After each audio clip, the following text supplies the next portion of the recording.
All right, everybody, buckle up, because today we are diving into a question that's equal parts terrifying and totally fascinating.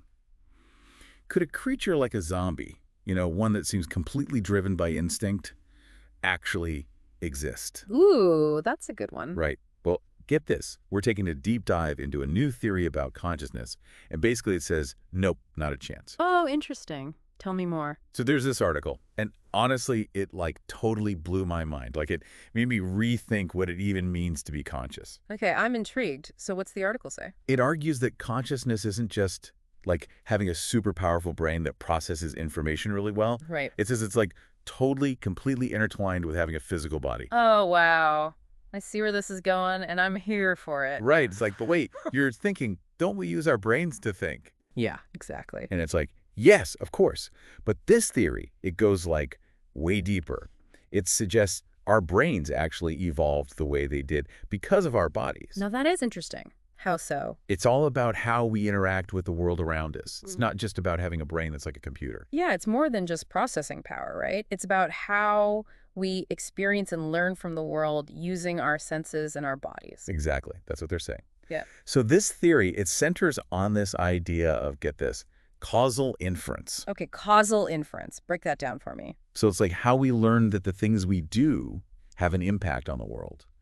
Our actions have consequences, cause and effect. Okay, I'm with you. It's how we connect the dots between what we do and what happens as a result. Yeah, perfect example.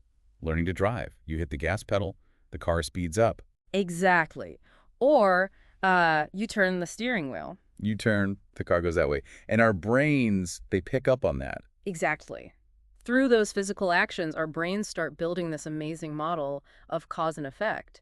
And it's not just knowing what happens, But right? it's realizing, hey, I did that. Exactly. It's understanding that we are the ones making things happen. And that is the core of this whole theory of consciousness. So a simple reflex, that's different. Exactly. A reflex is just a pre-programmed response.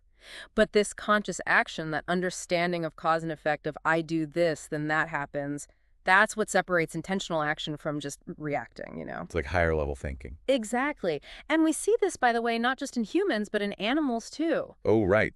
Like those ravens from the article. Yes, exactly. Yeah. The ravens. They're not just reacting to whatever's happening around them. They're anticipating what the other ravens are going to do. Isn't that wild? They're figuring out, okay, if that raven does that, then I should do this.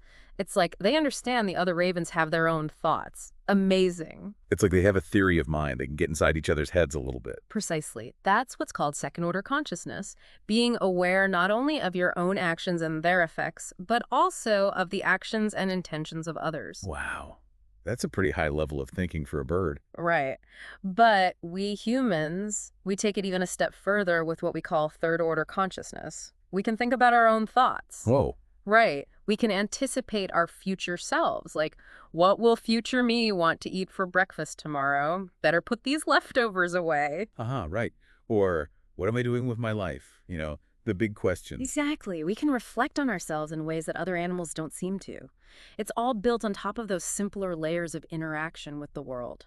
So, thinking back to those zombies, or really any creature that just acts without, a sense of consequence. Yeah.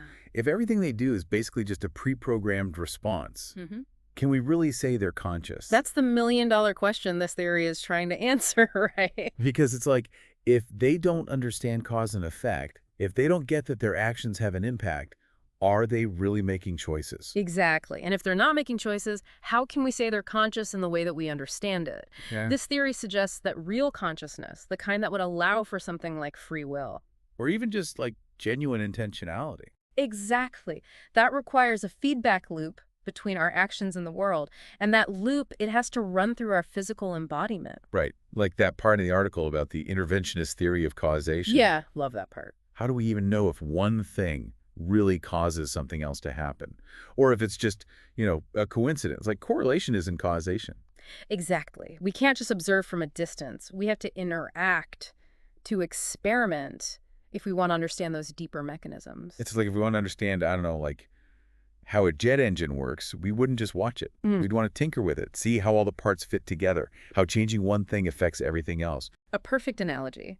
This theory suggests that our consciousness itself, comes from that kind of deep embodied interaction with the world.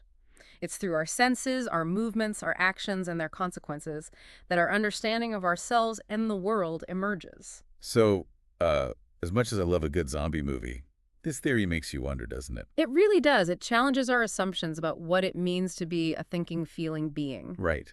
Can you really have a mind without a body? Maybe not, Ah, at least not as we understand it. But here's a thought to go out on. If our bodies are so important for how our minds develop, right. what happens is technology lets us, interact with the world in totally new ways? Real interesting. You're thinking virtual reality, the Yeah, metaverse. all of that. Are we on the verge of evolving new forms of consciousness, ones that are more digital than physical? That is a mind-blowing question, and I don't think we have an answer yet, but it's something we definitely need to consider. Seriously, it's like blurring the line between science fiction and reality. For sure. This is why I love these deep dives. Right. So much to think about. Until next time.